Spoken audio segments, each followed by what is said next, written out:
जी अस्सलाम वालेकुम जी। मैं ਤੁਹਾਡਾ ਵੀਰ ਵਸੀਮ। ਜਿਵੇਂ ਕਿ ਤੁਸੀਂ ਦੇਖਦੇ ਪਏ ਹੋ ਕਿ ਆ ਦੋ ਕਨਾਲਾਂ ਅਸੀਂ ਮੂੰਜੀ ਲਾਈ ਹੈ ਝੋਨਾ, ਤੇ ਪਾਣੀ ਇਹਦੇ ਵਿੱਚ ਅੱਗੇ ਵੀ ਖੜਿਆ ਹੋਇਆ ਹੈ, ਤੇ ਜਿਹੜਾ ਕਿ ਨਾ ਗਰਮੀ ਦੇ ਨਾਲ ਨਾ ਪਾਣੀ ਤਪਸ਼ ਫੜ ਕੇ ਉੱਤੇ ਦੇਖ ਰਹੇ ਜਿਵੇਂ ਕਿ ਆ ਜਾਲਾ ਜਿਹਾ ਜੰਮਿਆ, ਤੇ ਹੁਣ ਟੂਬਲ ਚਲਾ ਕੇ ਤੇ ਇਹਨੂੰ ਪਾਣੀ ਲਾ ਰਹੇ ਆ। ਤੇ ਟੂਬਲ ਵੀ ਤੁਹਾਨੂੰ ਦਿਖਾਉਂਦੇ ਆ। ਉੱਤੇ ਦੇਖੋ ਵੀ ਜੀ ਮਰੂਦ ਚੜ ਕੇ ਬੱਚਾ ਖਾ ਰਿਹਾ। ਮਿੱਠੇ ਨੇ ਵਾਵਾ। ਹਾਂਜੀ ਵਾਹ ਬਈ ਵਾਹ। ਕੱਚੇ ਹੀ ਪੱਕੇ ਵੀ ਨੇ ਵਿੱਚ ਥੋੜੇ ਥੋੜੇ ਪੱਕੇ ਖਾ ਲੈਂਦੇ ਆ, ਪੱਕ ਗਏ ਲੋਕਾਂ ਨੂੰ ਚੱਲਣੇ। ਹਾਂ ਇਹ ਤੇ ਗੱਲ ਹੈ, ਕਹਿੰਦਾ ਜੀ ਪੱਕੇ ਜਿਹੜੇ ਵਿੱਚੋਂ ਖਾ ਲੈਣੇ, ਬਾਅਦ ਚ ਕਿਹੜਾ ਲੋਕਾਂ ਨੇ ਛੱਡਣੇ ਆ। ਇਹ ਵੀ ਗੱਲ ਹੈ, ਇੱਕੋ ਹੀ ਬੂਟਾ ਵਾ। ਤੇ ਆਓ ਹੁਣ ਤੁਹਾਨੂੰ ਟੂਬਲ ਦੀ ਤਰਫ ਲੈ ਕੇ ਚੱਲਦੇ ਆ ਕਿ ਪੈਲੀਆਂ ਦੇ ਵਿੱਚ ਜਿਹੜਾ ਹੈਗਾ ਨਾ ਟੂਬਲ ਲੱਗਿਆ ਹੋਣਾ ਚਾਹੀਦਾ ਵਾ, ਪਰ ਇਹ ਬਸ਼ਰਤੇ ਕਿ ਜਿਹੜਾ ਹੈਗਾ ਨਾ ਪਾਣੀ ਮਿੱਠਾ ਨਿਕਲਣਾ ਚਾਹੀਦਾ ਵਾ। ਕਿ ਹਿਸਾਬ ਦੀ ਰੇਸ ਦਿੱਤੀ ਹੋਈ ਹੈ।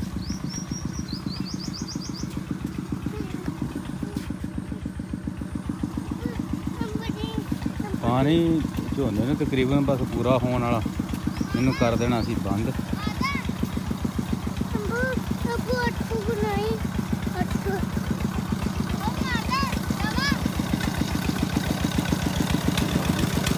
ਇਹ ਟੂਬਲ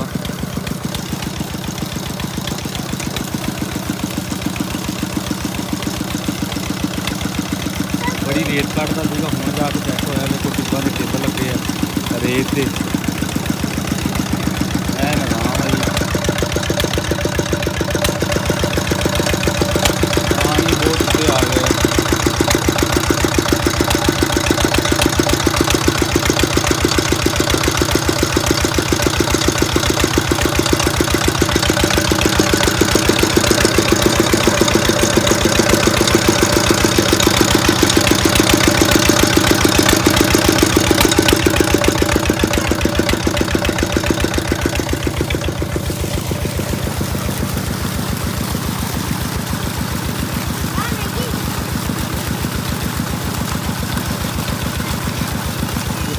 ਸਾਹਮਣੇ ਦੇਖ ਰਹੇ ਸੀ ਵੀ ਝੋਨਾ ਹੀ ਲੱਗਾ ਹੋਇਆ, ਇਹਨੂੰ ਵੀ ਪਾਣੀ ਲਾਉਣਾ ਵਾ। ਇਸ ਤੋਂ ਬਾਅਦ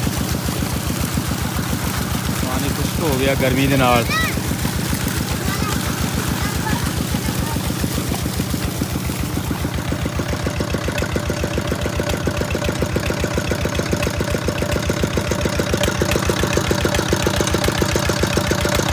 ਇਹ ਜਿਹੜਾ ਕਿ ਤੁਸੀਂ ਦਰਖਤ ਦੇਖ ਰਹੇ ਹੋ, ਇਹਦਾ ਨਾਂ ਧਰੇਕ ਹੁੰਦਾ ਵਾ। ਆਮ ਤੌਰ ਤੇ ਨਿੰਮ ਦੇ ਨਾਂ ਤੋਂ ਪੁਕਾਰਿਆ ਜਾਂਦਾ। ਤੇ ਪਾਣੀ ਦੇਖਦੇ ਚੈੱਕ ਕਰਦੇ ਆ, ਕਾਫੀ ਠੰਡਾ ਪਾਣੀ, ਬਹੁਤ ਠੰਡਾ ਪਾਣੀ।